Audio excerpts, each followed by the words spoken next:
The blueprint of a legend, the Elon Musk sacrifice. Imagine it is the year 2001. You're a young man named Elon Musk. You have just sold your company, PayPal, and hundreds of millions of dollars have just hit your bank account. Most people in your position would do one thing: buy a private island, a fleet of supercars, and retire in luxury for the rest of their lives. But Elon Musk was not most people. He didn't see money as a reward for the past. He saw it as fuel for a future that no one else believed in. He had a dream that sounded like pure madness. He wanted to make humanity a multi-planetary species. He wanted to die on Mars, just not on impact. But to get to Mars, you need a rocket. And in 2001, America did not have a cheap way to get there. NASA was expensive, and private spaceflight was considered a joke. This is where the story of the world's most famous billionaire truly begins, not in a boardroom, but in a cold, humiliating room in Moscow. The humiliation in Moscow. Elon Musk knew he couldn't build a rocket from scratch yet, so he decided to buy one.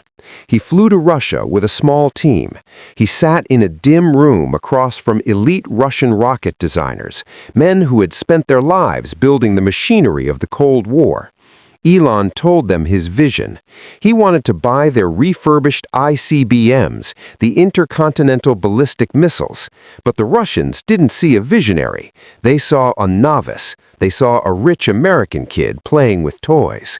One of the Russian chief designers grew so disgusted by Elon's persistence that he literally spat on Elon's shoes. They laughed at his face. They told him, "Go back home, little boy. You don't have the money for this." They mocked him, treated him like a fool, and sent him away empty-handed. Most people would have felt crushed. Most people would have gone home and bought a yacht, but not Elon.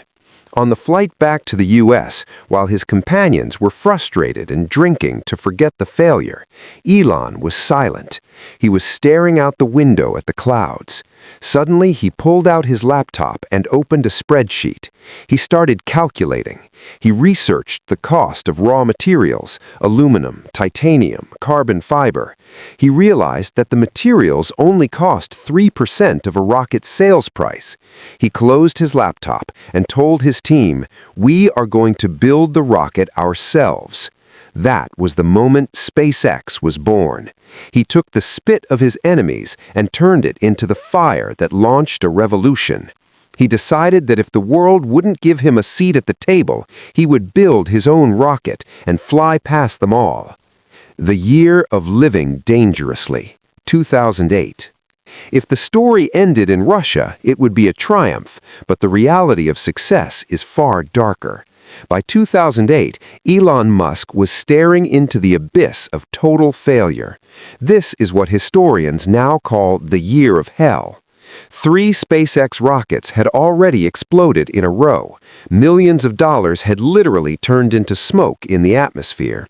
Simultaneously, Tesla was bleeding cash. The global economy was crashing in the worst financial crisis since the Great Depression. Elon was going through a brutal public divorce. Every headline in the world called him a failure.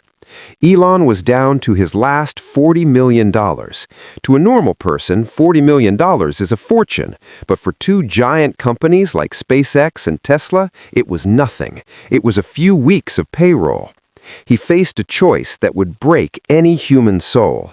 He could split the money between SpaceX and Tesla, but he knew that if he did, both might die because the money would be spread too thin. Or he could choose one company to live and let the other die. Imagine that, choosing which child to save and which to let go. But Elon Musk is not a man of or. He is a man of everything. He bet it all. He put every single cent he had left into both companies. He went from being a multimillionaire to living in his friends' guest rooms because he couldn't afford his own lifestyle. He was working 120 hours a week. He wasn't just working, he was fighting a war. He once said that starting a company is like eating glass and staring into the abyss. In 2008, he was doing both every single day. He slept on factory floors, his back aching, his mind screaming for rest, his heart heavy with the weight of thousands of employees' families depending on him. But he didn't stop. Why? Because the vision was bigger than his pain. He proved that greatness is not about how smart you are, but how much suffering you can endure before you break. The reusability revolution. While the world was busy mocking his failures, Elon was obsessed with a single word that would change history: reusability. The experts said it was impossible. NASA said it was too expensive. The Russians laughed again. They said, "You can't land a rocket like a plane. It's against the laws of physics and economics." But Elon looked at the logic. He said, "Imagine if you bought a Boeing 747, flew it once from New York to London, and then threw the plane away. No one could ever afford to fly." That is how the rocket industry had worked for 60 years. He spent years failing. He spent millions of dollars watching his boosters crash into the ocean, explode on ships, and disintegrate in the air. Each explosion was $1 million heartbreak, but he didn't care about the scrap metal. He cared about the data. He was building the best rockets from the scraps of his own failures. He focused on sturdy materials, high-grade paraffin, and liquid oxygen. He focused on cost-effective engineering. He didn't hire a CEO for SpaceX. He became the lead designer himself, teaching himself rocket science by reading textbooks and asking experts questions until they were exhausted. And then the day came. December 21st, 2015. A Falcon 9 rocket went to space, delivered its satellites, and then, for the first time in human history, it turned around. It came back through the fire of the atmosphere. It hovered over the landing pad and touched down like a feather. The man who was spat on in Russia was now the king of the stars. He didn't just build a rocket, he built a portal to the future. He proved that sustainability and innovation are not just buzzwords, they are the requirements for greatness. So I want you to look at your own life right now. What are the Russians in your world? Who is laughing at your dreams today? What is the glass you are afraid to eat because it might hurt? Success is not about the money in your bank account today. It's about the fire in your soul that refuses to be put out. Elon Musk didn't win because he had more money. He won because he was willing to stay when everyone else left. He was willing to be the homeless billionaire sleeping under a desk for 3 years straight. He was willing to be a social outcast for a dream that no one else could see. The 99% of people fail because they want the prize without the pain.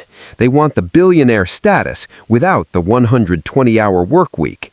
They want the glory without the spit on their shoes. But you are here watching this because you are different. You are part of Mindset Ignho. You understand that your curiosity is your greatest weapon and your obsession is your greatest shield. Tomorrow morning, when the world is still dark and your alarm rings at 5 a.m., remember Elon Musk. Remember that every rejection is just a spreadsheet waiting to be solved. Remember that the greatest rockets are often built from the scraps of our greatest failures.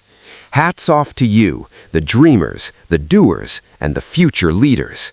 If you have the fire of a warrior inside you, hit the like button right now. Subscribe to Mindset Ignho to keep your mind fueled for the journey. Leave a comment below saying, "I am the 1%," to let the world know you have arrived. We're just getting started. Let's conquer the impossible together. Thank you for watching, and stay hardcore.